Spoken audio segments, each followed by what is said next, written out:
कितने बेहिस इंसान हो तुम। होश है कि तुम्हें क्या हो रहा है?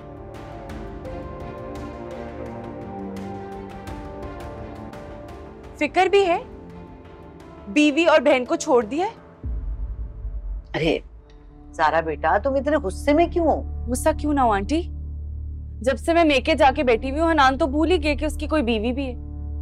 तुम यकीन करो कि अभी मैं हन्नान को यही कह रही थी कि बेटा खाना खा के चले जाओ, जारा को जाके ले आओ। घर इतना सूना हो गया उसके बगैर। रहने दे, ये तो सिर्फ मुंह देखे की बातें हैं। आपको क्या फिक्र? करे ना उसकी खातिर शीबा की। बेटा अब घर आए मेहमान को बाहर तो नहीं निकाल के खड़ा कर सकते ना। अब वो बेचारी तो जब आती है, सच पूछो कभी 50,000 कभी 1 लाख मेरे हाथ पे रख के जाती है।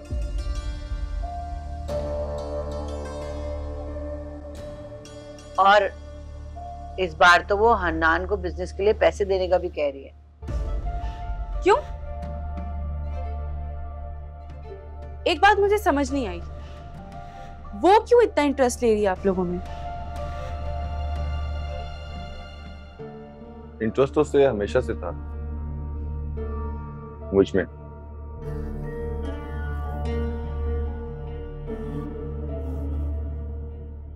तो कर लेते ना उसी से शादी। मेरी जिंदगी खराब करने की क्या जरूरत थी हनान?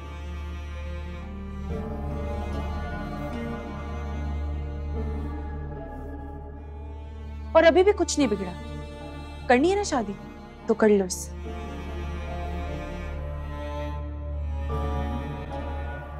लेकिन उससे पहले मेरा एक एक पैसा वापस करना होगा।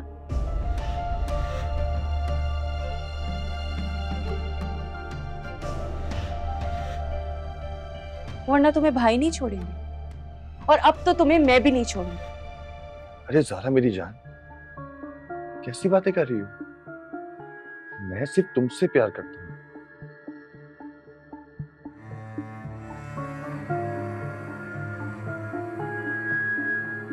और तुम्हारी जगह मैं किसी और को कैसे दे सकता हूँ? तुम यकीन करो ज़ारा बेटा, हन्नान बिल्कुल ठीक कह रहा है। इस घर की बहू सिर्फ तुम हो और तुम ही रहोगी। तुम्हारी जगह कोई और नहीं ले सकता।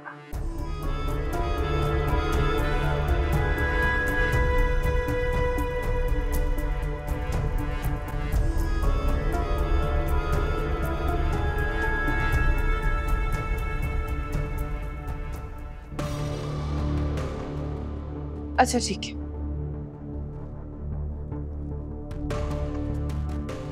ये रख ले।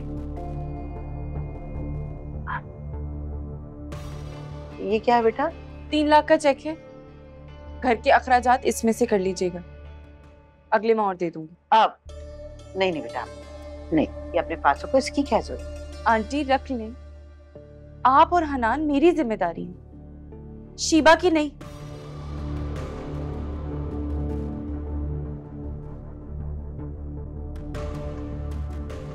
शीबा से पैसे लेना बंद करें।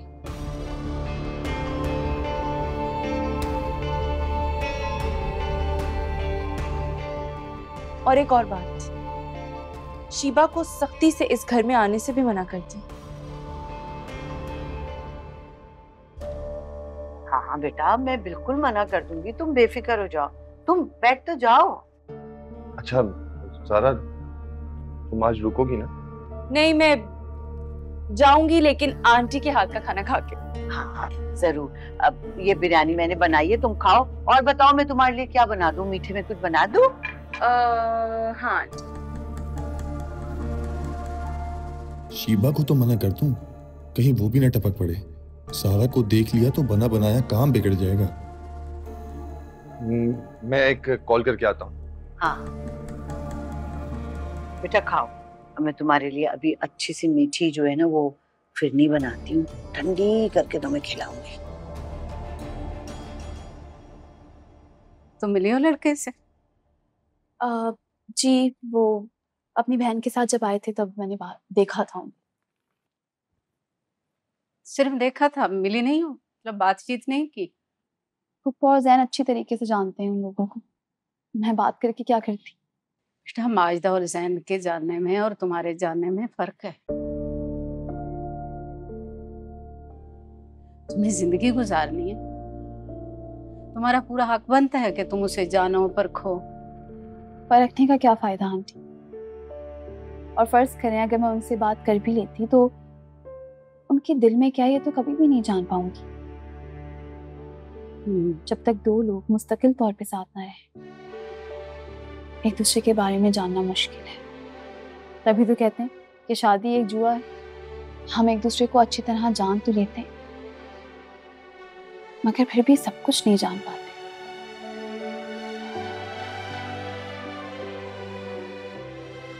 कौन कैसा है ये तो साथ रहने पे ही पता चलता। क्या तो तुम ठीक रही हो। समझती थी कि मैं सबा को कितना जान चुकी हूँ, मगर अब लगता है अभी उसको जानना बाकी। आंटी क्या हुआ, आप परेशान लग रही हैं? सब ठीक है? बेटा मुझे तुम्हारी बहुत फिक्र हो रही है। मेरी फिक्र मत क्या करें, मैं खुश हूँ और पुप्पो के फैसले से मुतमईन भी। और सच कहूँ तो पहली बार मिलने पे ही मुझे वो लोग अच्छे लगे। अल्लाह करे ऐसे ही हो।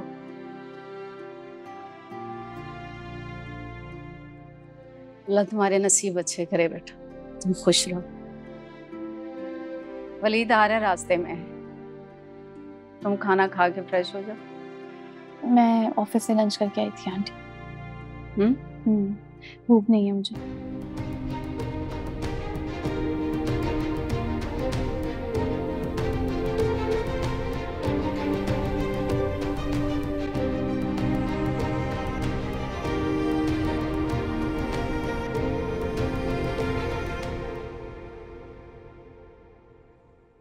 शीबा मेरी जान, समझने की कोशिश करो। अम्मी की भांजी का एक्सीडेंट हो गया, हमें इमरजेंसी में हैदराबाद आना पड़ा। हाँ हाँ कहा था मैंने, बिल्कुल कहा था, लेकिन तुमसे बात करने के फौरन बाद उनकी कॉल आ गई। अम्मी ने इतना रोना पीटना डाल दिया कि मुझे इमरजेंसी में उनको लेकर निकलना पड़ा।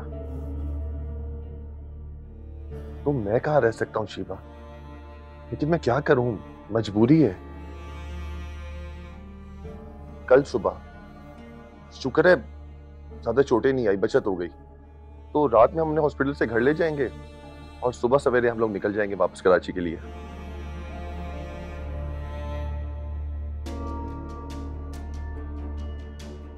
शीबा मैं इमरजेंसी रूम के बाहर खड़ा हूँ फैमिली के साथ, अच्छा नहीं लगता ना। बस एक दिन की तो बात है, कल सुबह आते ही मैं फ्रेश होकर सीधा तुम्हारे पास आ जाऊंगा, फिर हम लंच पे चले जाएंगे। हाँ जरूर करूंगा। I love you too Sheeba. Hanan हाँ हाँ ज़ारा मैं आ रहा हूँ।